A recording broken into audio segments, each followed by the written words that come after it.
ఈ Allagadda private schools management association యొక్క ఆధ్వర్యంలో ఈరోజు బాల దినోత్సవం కార్యక్రమం జరుపుకుంటున్న సందర్భం ఇది.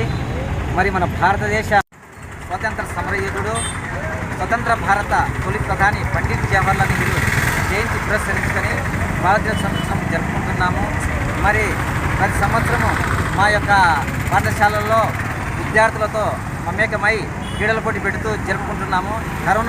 కరోనా యొక్క కారణం చేత మరి స్కూళ్ళు కూడా మూయడం జరిగింది. అలాగే దీపావళి పండుగ రావడం జరిగింది. ఈ సందర్భంగా మేము ఏ కార్యం జరుపుకోలేకపోయినాము.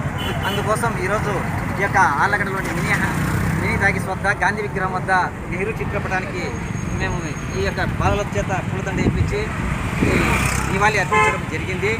మరి జవహర్లాల్ నెహ్రూజీ గొప్ప స్వతంత్ర సమరయోధుడు.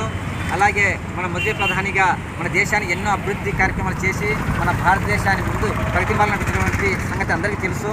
అదేవిధంగా ఆయనకు బాలలంటే చాలా ఇష్టము. ఎందుకంటే ఆయన అప్పుడప్పుడు ప్రధానమంత్రి పదవిలో ఉన్నా కనుక అప్పుడప్పుడు బాలతో ఆడుకునేవాడు. ఒకప్పుడు ఒక బాలుడు తీసుకొచ్చి ఆ యొక్క ఒక గులాబీ పువ్వు ఇవ్వడం జరిగింది, కోటు జరిగింది. అప్పటి నుంచి ఆయన తన కోటు మీద ఆ పిల్లలు ఇచ్చేటువంటి గులాబీ పువ్వు తొలుచుకుంటున్నాడు. కాబట్టి ఈయన కూడా బాలులే రేపటి దేశ సంపదని, నేటి బాలే రేపటి భావి పౌరులు అని చెప్పి వారి కోసం ఎన్నో పథకాలు చేసి వాళ్ళకి విద్యా సంబంధించినటువంటి కూడా ఎన్నో రకాలైన సంస్థలు చేపట్టి పిల్లల అభివృద్ధి కోసం ఆయన పాటుపడినటువంటి గొప్ప మహనీయుడు. అందుకోసమే ఆయన పిల్లలంటే చాలా ఇష్టము. ఆయన చాచా నెహ్రూ అనేవారు. అందుకోసమే ఆయన యొక్క జన్మదినాన్ని ఈరోజు బాల దినోత్సవం జరుపుకుంటున్నాము. ఈ సందర్భంగా ఆయన యొక్క జీవిత చరిత్రని భావితరాలకు ఆదర్శము, పిల్లల కూడా ఆయన జీవిత ఆదర్శం. కాబట్టి మనమందరము నెహ్రూ సూచించినటువంటి మార్గాలు అయితేనేమి, ఆ చెప్పిన విషయాలు కూడా మనం ఆచరణలో తీర్చి ఆయన రచించిన పుస్తకాలను మనం చదవాలని కోరుకుంటున్నాను.